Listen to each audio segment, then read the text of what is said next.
नवरा बायकोचे प्रेम मराठी स्टोरी। नमस्कार मित्रांनो, आज आपण अशी एक स्टोरी बघणार आहोत जी आपल्या जगण्याचा दृष्टिकोनच बदलून टाकते। बस निघणारच होती, तेवढ्यात एक ओळखीचा चेहरा असा समोर आला। संपूर्ण बस भरली होती, बसायला जागाच नव्हती। आयुष्य पण असे आहे ना, केव्हा केव्हा अशा गोष्टी घडून आणतं की आपल्याला त्या माहीतच नसतात। संपूर्ण बस भरली होती म्हणून पाठीमागची सीट मोकळी होती, म्हणून ती त्या जागेवर जाऊन बसते। थोड्या वेळाने समोरून ओळखीची अशी एक व्यक्ती आली आणि येऊन शेजारी गप्पच बसली। ती व्यक्ती दुसरी कोणी नव्हती, तिचा लग्नाअगोदरचा प्रियकर होता। पण त्याने तिला ओळखलंच नव्हतं, कारण तिचं लग्न झाल्यामुळे ती साडीमध्ये होती।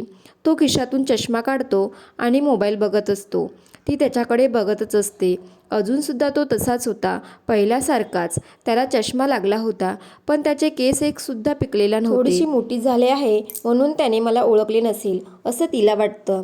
ती खूप उदास होते। तिला वाईट वाटतं की ज्याच्यावर आपण एवढं मनापासून प्रेम केलं, आतापर्यंत ज्याला विसरूही शकले नाही, ज्याच्या आठवणी आजही डोळे भरून येतात, पण त्याने मला ओळखलंच नाही।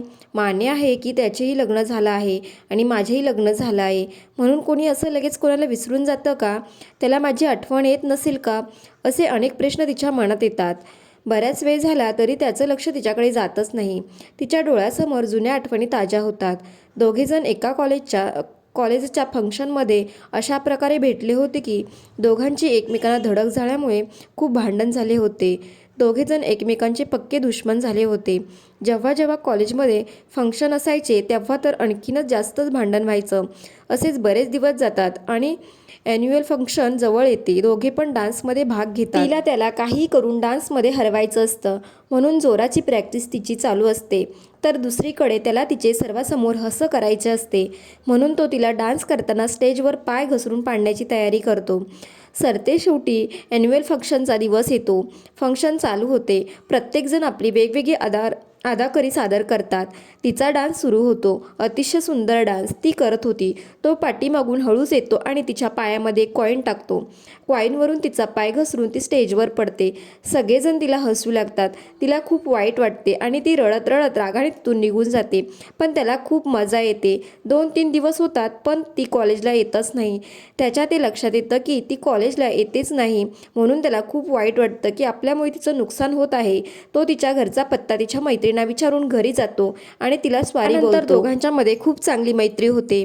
दोघे मिळून कॉलेजमध्ये धमाल करायचे। दोघांना समजतच नाही की केव्हा ते एकमेकांच्या प्रेमात पडले। दोघांचे एकमेकांवर खूप प्रेम होते। एक दिवस कॉलेज सुटल्यावर दोघे पण भेटतात आणि आपले प्रेम व्यक्त करतात। असेच बरेच दिवस जातात आणि एक दिवस त्याचा फोन येतो, मला माफ कर, माझं लग्न ठरलंय, मी तुझ्यासोबत लग्न नाही करू शकत, असं बोलून तो फोन ठेवतो। बस थांबते आणि ती आठवणींमधूनच बाहेर येते। अजूनही त्याचं लक्ष मोबाईलमध्येच होतं। त्याने तिला पाहिलेच नव्हते। तिचा स्टॉप आल्यामुळे ती बसमधून उतरण्यासाठी त्याला थोडं बाजूला होता का? मला जायचं आहे म्हणून बोलते।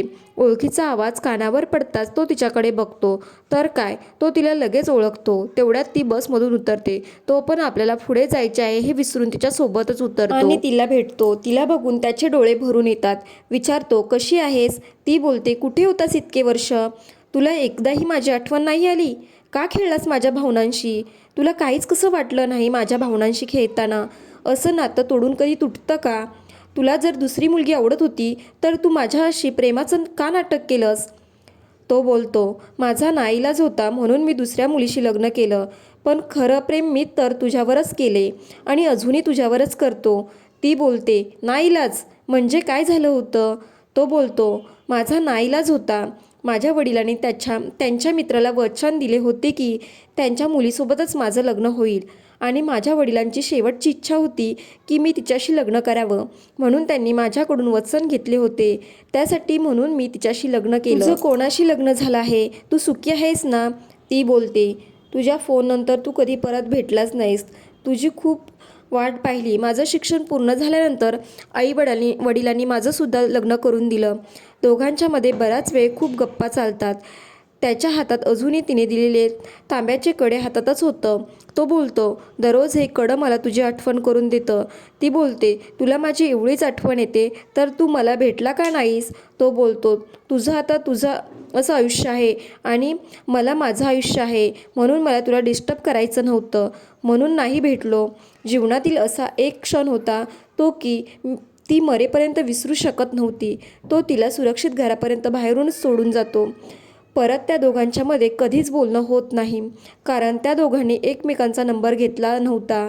आजही तिला त्याची आठवण येते. त्याच्या आठवणीत तिचे आजही डोळे भरून येतात. मित्रांनो, कशी वाटते तुम्हाला आजची ही कहाणी? आवडली असेल तर कमेंट करायला विसरू नका. भेटूया पुढच्या कहाणीमध्ये. तोपर्यंत धन्यवाद.